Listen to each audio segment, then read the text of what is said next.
Hi అండి. అందరికీ నమస్తే. నా రావణ్ బాస్ పార్ట్ 72. మనసంతా గతంలోకి పరుగులు తీసింది. అవి పృథ్వీ చదువుతున్న రోజులు. అందం, అహంకారంలోనూ ఏమాత్రం తగ్గని స్వభావంతో ఎప్పుడూ హుందాగా, అట్టహాసంగా ఉండటమే అతని ధ్యేయం. వాళ్ళ నాన్న సురేష్ గారు కొనిచ్చిన కారుని డ్రైవ్ చేసుకుంటూ కాలేజ్ బాట పట్టిన అతని కళ్ళు ఓ అమ్మాయిని చూస్తూ ఆగిపోయాయి. తెల్లని చుడీదార్, పొడవుగా విరబోసిన జుట్టు, ముంగురులను సవరించుకుంటూ రోడ్డు పక్కని చెట్ల కింద నీడలలో దిగులుగా నడిచింది ఆమె. ఆమెని చూడగానే తెలియని అనుభూతి కలగగా అతని కళ్ళు మొదటిసారిగా అతను ఇంతవరకు చూడని కల కోసం నిలిచిపోయాయి. కారు పక్కన ఆపి దిగేసి ఆమె వంకే నడిచాడు. మధ్యలో ఏదో అనుమానం వచ్చినట్లుగా ఆగి వెంటనే వెనక్కి వచ్చి ముఖాన్ని అద్దంలో చూసుకుని జుట్టు సరిచేసుకుని టీషర్ట్ ని సర్దుకుని ముందుకు నడిచాడు. అలా మరొకరికి నచ్చాలని తనకు తను మార్చుకోవటం అతనికి అదే మొదటిసారి. ఆమె ముందుకెళ్ళి నిలబడ్డాడు. అతన్ని పైనుండి కింద వరకు వింతగా చూసింది ఆమె. ఆమె చూపులు ఏం చెప్పాయో తెలియదు గాని అతని నుదురున చెమట పట్టి ఏదో చెప్పాలని ముందుకు కదిలిన అతని పాదాలు ఒక్క అడుగు వెనక్కి వేశాయి. ఏంటి అని అడిగింది ఆమె కర్కశంగా. ఏ ఏమీ లేదు, తెరబడింది అతని గొంతు. మరి పక్కకు తప్పుకో అనేసి అతను కదలగానే అక్కడి నుండి ముందుకు నడిచింది. క్షణం తర్వాత పట్టిన మబ్బులేవో వదిలినట్టు గాఢంగా ఊపిరి వదిలి వెళ్తున్న ఆమె వంక ఒక చూపు చూసి చ ఇలా చేసేవేంటి అని మనసులోనే అనుకుంటూ టీషర్ట్ కి వెళ్లాడుతున్న బ్లాక్ స్పెట్స్ ని తీసి తగిలించుకుని కారెక్కాడు. ఓ అర నిమిషం పాటు అలాగే కూర్చుని ఆమె నుండి మనసు మలుచుకుని వెళ్ళిపోతూ ఉండగానే అద్దంలో వెనుక ఆమెను ఓ ఇద్దరు అబ్బాయిలు అడ్డగించడం కనిపించి కారాపాడు. మళ్ళీ తీక్షణంగా అద్దంలో చూసి పటపటా పొల్లు కొరుకుతూ కార్ని వెనక్కి తిప్పి సర్రున పోనిచ్చాడు. ఆ వేగానికి అక్కడున్న అబ్బాయిలు వెనక్కి జరగ్గా అతని వంక వింతగా చూసింది తను. టక్కున కారు దిగి ఆమె మాట్లాడలేదన్న కోపాన్ని కూడా కలిపి వాళ్ళ మీద తీర్చేశాడు పృథ్వీ. వాళ్ళు సారీ చెప్పి అక్కడి నుండి కదలగానే చిన్నగా నవ్వుతూ థ్యాంక్ యూ చెప్పింది ఆమె. ఆమె నవ్వుతో హృదయం బరువు అవ్వగా మీ పేరేంటి అని అడిగాడు అతను. మీనాక్షి. మీరు మీనా అని పిలవచ్చు నవ్వుతూ బదులిచ్చింది. ఇలా మొదలైన పరిచయం నిమిషాలు రోజులు దాటుకుని సంవత్సరాలలో సాగిపోతుంది. అప్పుడే తెలిసింది అతనికి మీనా అనాథని, ఆమె అనాథ ఆశ్రమంలో పెరుగుతుంది అని. ఆమె పరిస్థితి తెలిసాక అతని ప్రేమ మరింత పెరిగింది. ఇక ఆమెను చూసుకోవాల్సింది అతనేనని అర్థమయ్యింది. ఆమెకు అండగా ఉండి తీరాలి అని నిర్ణయించుకున్నాడు. ఆమె ఆర్థిక అవసరాలన్నీ తీర్చడం మొదలుపెట్టాడు. ఆద్యాని పెళ్లి చేసుకోబోయే కొద్ది రోజుల ముందే మీనాకి యాక్సిడెంట్ అయ్యింది. ఆమె చావు బతుకుల్లో ఉండగానే ఆమెను కాపాడుకోవడం కోసం అతని బైక్, కారు రెండూ అమ్మేసి మరీ ఆమెను దక్కించుకున్నాడు. ఆమె అనాథని ఇంట్లో వాళ్ళెవరికి ఆమె అంటే గిట్టకపోయినా అతనికి మాత్రం ఆమె ప్రాణం. ఆమె లేకుండా బ్రతకడం అతనికి అసాధ్యం. ఆద్య పెళ్లి సంబంధం గురించి తెలిసినప్పుడు మీనా కూడా ఎంతో బాధపడింది. అతను లేని జీవితాన్ని ఊహించుకోలేకపోయింది. ఆమెకు యాక్సిడెంట్ అయ్యేసరికి అతను కూడా అతను లేకుండా బ్రతకడం కంటే చావడమే నయమనుకుని ట్రీట్మెంట్ కూడా చేయించొద్దని పృథ్వీకి చెప్పింది మీనాక్షి. ఆమె ప్రేమను చూసి ముగ్ధుడైపోయాడు పృథ్వీ. ఇద్దరి ప్రేమ ఎంతో గాఢంగా, నిర్విరామంగా, నిరాటకంగా సాగిపోతున్న సమయంలోనే అతని జీవితంలోకి అడుగు పెట్టింది ఆద్య. ఆమెను ఎలాగోలా వదిలించుకుని తనని పెళ్లి చేసుకుంటానని చెప్పేంత వరకు కూడా సరిగ్గా తినడం కానీ నిద్రపోవటం కానీ చేయలేదు మీనా. ఆమె అవస్థ చూసి ఎంతో బాధపడ్డాడు పృథ్వీ. అక్కడ మీనా కార్చిన కన్నీరే ఆద్య నరకానికి మరింత కారణాలయ్యాయి. ప్రతిరోజు ఆద్య ఏడుస్తుంటే చూసి సంతోషించి ఆమెను ఎలా కష్టపెట్టాడో మీనాకి వివరించేవాడు. ఆమె ఉండాల్సిన స్థానంలో ఆద్య ఉండటంతో అందులో ఆద్య ప్రమేయం ఏమీ లేదని తెలిసి కూడా ఆమెకు నరకాన్ని చూసి ఎంతో సంతోషించేది మీనా. ఆద్య చెప్పిన ప్రతి మాట, బతిమాలిన ప్రతి వేదనని మోసుకొచ్చి ఆమెకు వినిపించేవాడు అతడు. అదంతా వింటూ ఎంతో సంతోషించేది మీనా. చివరగా ఆద్య అతన్ని వదిలి వెళ్ళిపోయాక శాంతించింది తను. ఆద్యకి తను పట్టిన శాపనార్థాలే ఫలించాయి అనుకుంది. కానీ ఒక అమాయకురాలి జీవితం తన కారణంగా బలైపోయిందనే పశ్చాత్తాపం ఆమెలో కాస్త కూడా లేదు. ప్రేయసి ఆనందాన్ని చూసి మురిసిపోయాడు పృథ్వీరాజ్. హాస్పిటల్ నుండి డిశ్చార్జ్ అవ్వగానే తల్లిదండ్రులకు చెప్పకుండానే ఆమెను రిజిస్టర్ మ్యారేజ్ చేసుకున్నాడు. అది తెలిసి సహించలేకపోయారు సురేష్, రాధిక. వెంటనే అతని దగ్గరికి వెళ్లి నిలదీశారు. రాధికకైతే కోపాన్ని ఆపుకోలేక మీనాన్ని ఎడాపెడా కొట్టింది. భరించలేకపోయాడు పృథ్వీ. తల్లిదండ్రులను అతని ఫ్లాట్ల నుండి బయటికి గెంటేశాడు. మీనా భుజం మీద చెయ్యేసి దగ్గరికి లాక్కుని తన భార్యగా వాళ్లకు పరిచయం చేస్తూ తనని ఏమైనా అంటే ఊరుకునేది లేదని హెచ్చరించాడు పృథ్వీ. అయినప్పటికీ తగ్గలేదు సురేష్ గారు. అతని తదనంతరం ఏ ఆస్తి కూడా పృథ్వీకి చెందకుండా చేస్తానని, ఒక చిల్లి గవ్వ కూడా అతనికి రానివ్వనని శపథం చేసి ఇంటి బాట పట్టారు. కానీ అది జరిగిన 2 రోజులకు వీలునామా రాయించక ముందే ఒక కారు యాక్సిడెంట్ లో రాధిక, సురేష్ మరణించారు. సంతోషించారు పృథ్వీ, మీనా. ఆస్తినంతా చేజిక్కించుకుని చిన్నగా కంపెనీలు మొదలు పెట్టారు. మీనా చదువు కూడా ఆ కంపెనీకి హెల్ప్ అయ్యింది. అంతవరకు అంతా బాగానే ఉంది. అసలు పరిణామం మొదలయ్యేంత వరకు వాళ్ళ జీవితాలు సాఫీగానే సాగాయి. సరిగ్గా అదే సమయంలో వాళ్ళ జీవితాల్లో అదృష్టం రూపంలో అడుగు పెట్టింది ఓ విపత్తు. అదేంటో మనం తర్వాత చూద్దాం. సార్, మీకు ఫోన్ అంటున్న పియ్యే మాటతో తేరుకుని ఆ ఫోన్ అందుకున్నాడు పృథ్వీ. ఉదయాన్నే లేచి ఆ రోజు సాయంత్రం పార్టీ ఉందని గుర్తొచ్చి ఎందుకో నలతగా అనిపిస్తూ ఉంటే ఇంకాసేపు పడుకుందామని అలాగే ఉండిపోయింది ఆద్య. ఆద్య ఇంకా లేవకపోవటం చూసి ముందు ఆశ్చర్యపోయినా ఆ రోజుతో ప్రాజెక్ట్ అయిపోయి ఉంటుందని అంచనా వేసి తాపీగా ఆద్యకి ఇష్టమైన టిఫిన్ చేయటం మొదలు పెట్టారు శాంతి గారు. చంద్రశేఖర్ గారు ఎప్పట్లాగానే ఆఫీస్కి వెళ్ళిపోగా రాత్రి కాస్త ఎక్కువగా తాగటం వలన త్వరగా నిద్ర లేవలేకపోయాడు ఆకాష్ వినయ్. ఓ గంట తర్వాత నెమ్మదిగా నిద్ర లేచి బయటికి నడిచింది ఆద్య. ఒక్కసారిగా రాత్రి జరిగింది గుర్తుకు రాగా మనసంతా భారంగా అనిపించి వద్దనుకుంటూనే మెట్ల వంక చూసి గార్డెన్లోకి వెళ్ళింది. ఆద్య నలతగా ఉండడం చూసి తయారు చేసిన టిఫిన్ డైనింగ్ టేబుల్ మీద సర్ది ఆమె వెనకాలే వచ్చారు శాంతి గారు.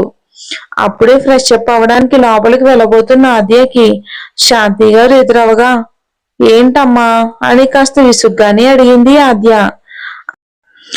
ఆమె ముఖంలోని కలవరం చూసి నుదుటిని చేతులను తడుపుతూ ఏంటమ్మో ఒళ్ళు వేడిగా ఉన్నట్లుంది అన్నారు కంగారుగా.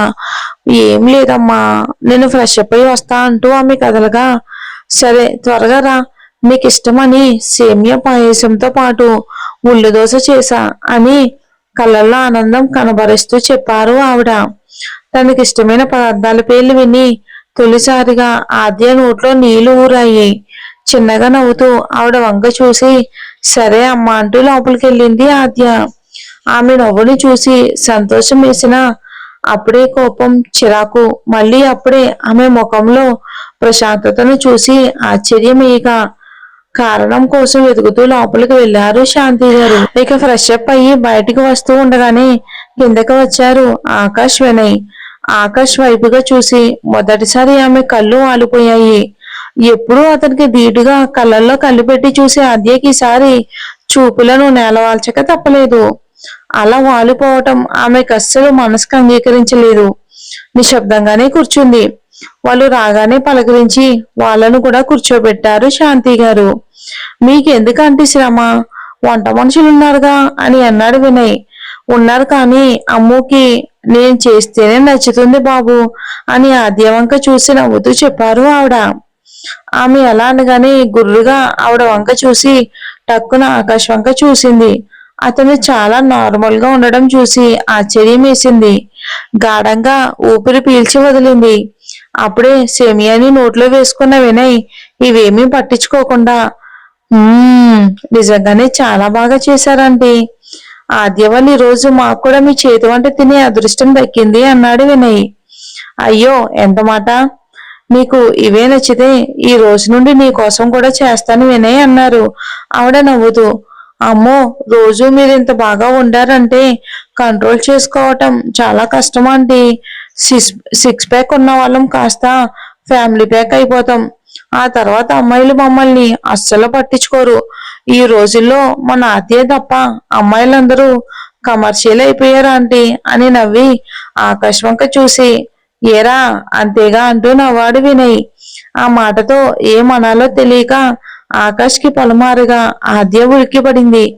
ఇంతలో శాంతి గారు పరిగెత్తి దగ్గరుండి నీళ్లు తాగించేసరికి ఆమె వంక చూసి తన తల్లి గుర్తుకు రాక భావోద్వేగాలను అణుచుకున్నట్లు అతని గొంతులో పడిన గుటక తెలుపుగా థ్యాంక్ యూ ఆంటీ అంటూ అక్కడి నుండి లేచి లోపలికి వెళ్ళాడు ఆకాష్. ఆద్య వాళ్ళ టిఫిన్ ముగిశాక కిందకొచ్చి వినయ్తో పాటుగా బయటికి వెళ్ళాడు. వాళ్ళు వెళ్ళిపోగానే ఈ రోజుతో పనైపోయింది అమ్ము అని అడిగారు శాంతి గారు. ఆ అమ్మ, ఈ రోజు ఈవినింగ్ పార్టీ ఉంది, దాంతో పూర్తిగా అయిపోయినట్టే అని అంది ఆద్య ఏటో ఆలోచిస్తూ. అవునా, అలా అయితే నేను మొన్న కొన్నాను కదా ఆ చీర కడతానే నీకు అని బ్రతిమాలుతున్న ధోరణిలో అన్నారు ఆవిడ. అమ్మా, ఇలా ప్రతి పార్టీకి చీర గీరాన్ని విసిగించొద్దు నన్ను అని అంటూనే చీరలో ఆకాష్ తనని చూస్తాడన్న విషయం గుర్తొచ్చి నిశ్శబ్దంగా అయిపోయింది. ఆమె మౌనాన్ని అంగీకారంగా తీసుకుని చీరని సర్దే పనిలో పడిపోయారు ఆవిడ. ఆమె ధోరణి ఆమెకే నచ్చక ఆమె మనసు ఎందుకు ఇలా అయిపోతుందో అర్థం కాక తనలో తనే పోరాడుతూ గదిలోకి వెళ్ళిపోయింది ఆద్య. అలానే సాయంత్రం కావస్తుంది. తన గదిలో రెడీ అవడానికి వెళ్తూ వెళ్తూ, రేయ్, నువ్వు కూడా పార్టీకి వస్తున్నావుగా, ఈ బ్లేజర్ వేసుకో అంటూ అందివ్వబోయాడు ఆకాష్. లేదు రాక్కి, టుడే బిజినెస్ లైబ్రరీకి వెళ్ళాలి, రిఫరెన్స్ బుక్స్ కోసం. నా కాంప్లికేషన్స్ కి ఇంకా 15 days మాత్రమే టైం ఉంది అని అన్నాడు వినయ్. ఇంకా చేసేది ఏమీ లేక సరేనంటూ రెడీ అవడానికి తన గదిలోకి దూరాడు ఆకాష్.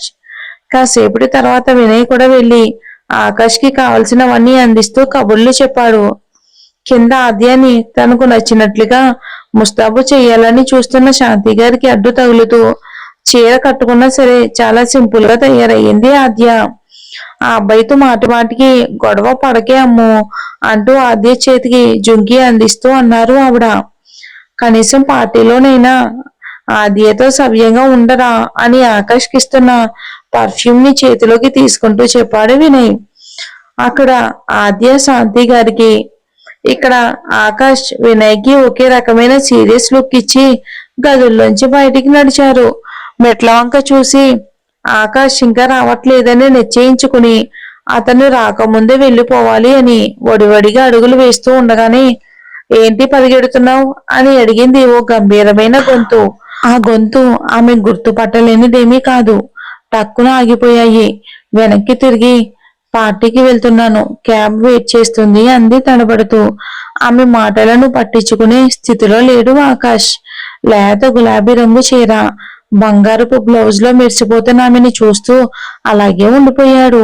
మొదటిసారి ఆమెను చీరలో చూసినప్పుడు నెలవంక లాంటి నడుం మీద పుట్టుమచ్చ అతని కళ్ళను కట్టుబడేసిన దృశ్యం గుర్తొచ్చి మళ్ళీ దాని మీదే చూపులను నిలిపి నిశ్చేష్టుడైపోయాడు ఆకాష్. అతని చూపులను గమనించి గుండె భారం అవగా తెలియని మొహమాటం కమ్ముకుని వెళ్లేందుకు వెనక్కి తిరిగింది. టక్కున తేరుకుని, క్యాబ్ లో కాదు, కారులో వెళ్దాం అనేసి ఆమె సమాధానం కోసం ఎదురు చూడకుండా వాచ్మెన్ కి కాల్ చేసి క్యాబ్ ని పంపేయమని చెప్పాడు. అతని వంక కోపంగా చూసి పక్కనే ఉన్న శాంతి వంక, ఇది అతని వరస, కోప్పడకుండా ఎలా ఉంటాను అన్నట్లుగా చూసింది. ఆకాష్ ప్రవర్తన గురించి, అతని మాటే చెల్లాలన్న అహంకారం గురించి పూర్తిగా తెలిసి ఉన్నా అనవసరంగా అతనితో గొడవ ఎందుకన్నట్లు ఈ ఒక్కసారికి సర్దుకో అమ్ము అంటూ ఆద్యకేసి చూశారు ఆవిడ. గాఢంగా ఊపిరి వదిలి, వినయ్ రావటం లేదా అని అడిగింది. లేదు, వాడికి పనుందంట, అవసరమైతే మధ్యలో వచ్చి జాయిన్ అవుతాడులే, నువ్వు పద అంటూ చేతిలో ఉన్న కేసుని చూపుడు వేలికి పట్టి తిప్పుతూ ఆద్య ముందుకు నడిచాడు. ఇక చేసేదేమీ లేక ఉసూరుమంటూ అతన్నే అనుసరించింది ఆద్య. చీకటి పడింది. పార్టీ మొదలయ్యింది. ఆరు బయట అందమైన లైట్లు మొక్కలతో అలంకరించింది. లోపల రకరకాల కాంతులతో విరజిల్లుతున్న పెద్ద బాల్లో ఆఫీస్ స్టాఫ్ తో పాటు మోడల్స్ అందరి సమక్షంలో పార్టీ చాలా ఉల్లాసంగా సాగిపోతుంది. ఆకాష్ ఆద్య కారు దిగగానే వాళ్ళని చేరుకున్నారు లిప్సిక, నిఖిల్. ఆద్యాని చీరలో చూసి వావ్ ఆద్య, యువర్ గార్జియస్ అంటూ ఆమెను హత్తుకుంది లిప్సిక. ఆమె మాటలతో ఆకాశ్ వంక ఓ చూపు చూసి మళ్ళీ ఆమె వైపు తిరిగి థ్యాంక్ యూ చెప్పింది ఆద్య. నిజంగానే చీరలో నువ్వు చాలా బాగున్నావు ఆద్య అని నవ్వుతూ చెప్పాడు నీల్ కూడా. థ్యాంక్ యూ నీల్ అని అంది ఆమె.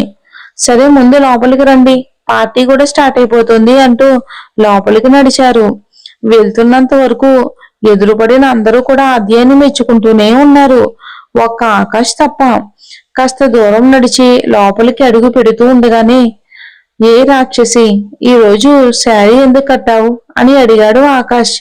అతని వంక కళ్ళు చిన్నవి చేసి చూస్తూ నువ్వు చూసి మెచ్చుకుంటావని కట్టానులే, పద అంటూ విసురుగా చెప్పేసి వడివడిగా ముందుకు కదిలింది ఆద్య. కాసేపటికే రాత్రి జరిగింది గుర్తొచ్చి మనసంతా ముళ్లతో ఎవరో పొడుస్తున్నట్లుగా అనిపించగా కోపాన్ని బహుకరించే బంధానికి ప్రేమ ఆనవాళ్ళు ఎన్నటికీ తెలియవని తనకి తాను నమ్మించుకుని వెనక్కి తిరిగింది. తన ఒంటిని తడుముతున్న ఆకాష్ చూపులను తన కంటి చూపుతోనే ఆపేసి ప్రాజెక్టు ఈ రోజుతో అయిపోయిందిగా, ఇక నేను నీకు జంటగా నటించలేను. లిప్సికాకి విషయం చెప్పేసే, లేదంటే నేను యుఎస్ వెళ్ళిపోతాను. అప్పుడు దూరంగా ఉంటాం కాబట్టి తనకేం డౌట్ రాదు. ఇక మనిద్దరం ప్రేమికుల్లా నటించాల్సిన పని లేదు అని ఒత్తి పలుకుతూ చెప్పింది. అతను సమాధానం ఇవ్వకముందే టక్కున అక్కడి నుండి దూరంగా వెళ్లి ఒక సోఫాలో మౌనంగా కూర్చుండిపోయింది. కాసేపటి తర్వాత ఒంటరిగా ఉన్న ఆకాష్ దగ్గరికి నడిచి డాన్స్ అంటూ చేతులు చాచింది లిప్సిక. వెంటనే ఆద్య వంక చూశాడు ఆకాష్. ఆమె వాళ్ళ వంకే చూస్తూ ఉండడం చూసి అబ్బా, ఒక్క డాన్స్ కూడా నీ గర్ల్ ఫ్రెండ్ పర్మిషన్ కావాలా? మనం ఫ్రెండ్స్ గా ఉన్నప్పుడు డాన్స్ చేసేవాళ్ళం కదా అని బుంగమూతి పెట్టింది లిప్సిక. దానికి ఆకాష్ నవ్వి అదేం లేదులే లిప్సి, పద అంటూ ఆమె అరచేతులను అందుకున్నాడు ఆకాష్. ఆకాష్ ని మనసులో నుండి తీసేయాలి ఈ మాటే మంత్రంగా పదే పదే అనుకుంటున్న ఆమె మనో నిబ్బరానికి అడ్డు తగులుతూ 2 గ్లాసులతో ఆమెను చేరుకున్నాడు నీల్. గ్లాస్ ని ఆమెకి అందిస్తూ ఉండగానే ఆకాష్ వాళ్ళ వంకే చూస్తూ సారీ నీల్, నేను డ్రింక్ చేయను అని అంది ఆద్య. ఇది మందు కాదు ఆద్య, మ్యాంగో జ్యూస్, సరిగ్గా చూడు అని నవ్వుతూ అంటున్న నీల్ వంక చూసి గ్లాస్ వైపు చూసింది. మ్యాంగో జ్యూస్ ని చూసి ఓ సారీ అని చిన్నగా నవ్వి దాన్ని చేతిలోకి తీసుకుని అతను కూర్చోవటానికి అనువుగా కాస్త పక్కకు జరిగింది. థ్యాంక్ యూ చెప్తూ కూర్చున్నాడు నీల్. నీకెలా తెలుసు నేను డ్రింక్ చేయనని అని ప్రశ్నించింది ఆమె. ఆకాష్ చెప్పాడు చాలాసార్లు అంటూ నవ్వాడు. ఓ అని మొహమాటంగానే అంది ఆద్య నీల్తో. ఆమె ముఖ కదలికలను చూసి చిన్నగా నవ్వి ఏదో అనబోతూ ఉండగానే అతని ఫోన్ మోగింది. హాయ్ స్వీటార్ట్ అని అన్నాడు ఆనందంగా నీల్. ఆ ఫోన్ చేసిన వారు గొంతు అతనికి ఎంత ముఖ్యమో అతని కళ్ళల్లో కనిపిస్తున్న ఆనందం చెప్తూ ఉంటే నవ్వుతూ చూసింది ఆద్య. కాసేపు మాట్లాడి ఫోన్ పెట్టేస్తూ ఆద్య వంక చూసి నా వైఫ్ అన్నాడు నవ్వుతూ. అర్థమైంది నీ ముఖంలోని సంతోషం చూస్తుంటేనే అని అంది ఆద్య. ఎప్పుడూ గంభీరాన్ని కనబర్చే అతని ముఖంలో చిన్నగా సిగ్గు కదిలేసరికి ఆశ్చర్యంగా చూస్తున్న ఆమె వంక చూసి ఫోన్లో ఉన్న తన వైఫ్ ఫోటో తీసి ఆమెకు చూపించాడు. చాలా అందంగా ఉన్నారు మీ వైఫ్, పార్టీకి తీసుకురావాల్సింది కదా అని అంది ఆద్య. తను గూగుల్ ఆఫీసులో ఎంప్లాయ్, పైగా ఇప్పుడు అమెరికాలో ఉంది, రావటం కుదరదు అని ఒకంత బాధగా చెప్పాడు నీల్. అతని దిగుల్ని గమనించి ఇట్స్ ఓకే నీల్, ప్రాజెక్ట్ అయిపోయిందిగా, మరింకా రేపో మాపో వెళ్తారుగా, దిగులు పడకండి అని అంది ఆమె భరోసాగా. అని చిన్నగా నవ్వి నీకు తెలుసా ఆద్య, నేను తను ఎప్పుడు గొడవ పడుతూనే ఉండేవాళ్ళం, చీటికి మాటికి ఏదో ఒకటి అనుకుంటూ ఉండేవాళ్ళం. కానీ మాకు త్వరగానే తెలిసిపోయింది మాకు అంత కోపం చూపిస్తూ కూడా కలిసి ఉన్నామంటే అది ప్రేమేనని. కానీ అందరి విషయాల్లో మా అంత తేలిగ్గా తెలియవు నిజాలు. కానీ చివరి నిమిషం మించిపోకుండానే మనం కొన్నింటిని తెలుసుకోవటం చాలా అవసరం అనేసి కనుబొమ్మలు ముడివేసి చూస్తున్న ఆద్య వంక చూసి, నాకు తెలుసు ఆద్య, నువ్వు ఆకాష్ ప్రేమికుల్లో నటిస్తున్నారని నేను ఆ రోజు అంతా విన్నాను. విననట్లు నటించాను అని అన్నాడు నీల్. ఆశ్చర్యంగా చూసింది అతని వైపు ఆద్య. మరేం జరుగుతుందో వచ్చే ఎపిసోడ్లో చూద్దాం.